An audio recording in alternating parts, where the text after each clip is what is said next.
burning up. Yes, of course.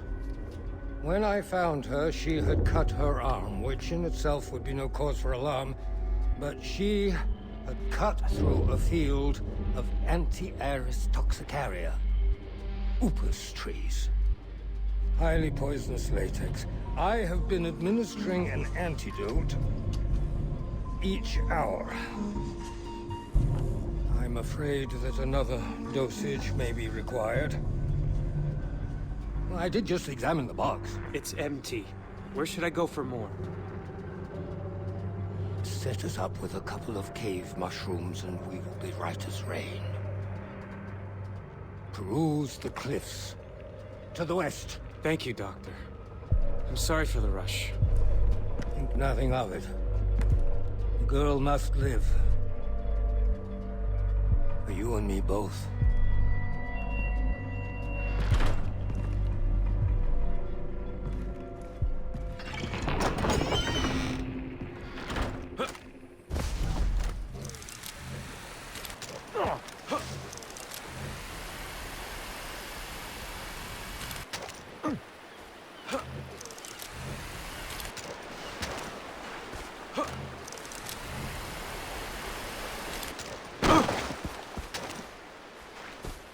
These cliffs aren't west.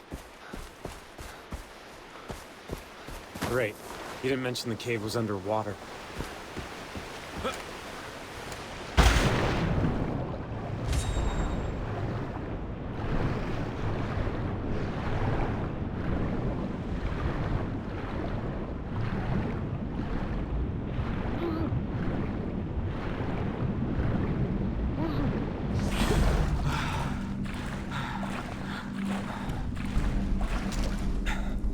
This crazy doctor better know what he's doing. Leap of faith.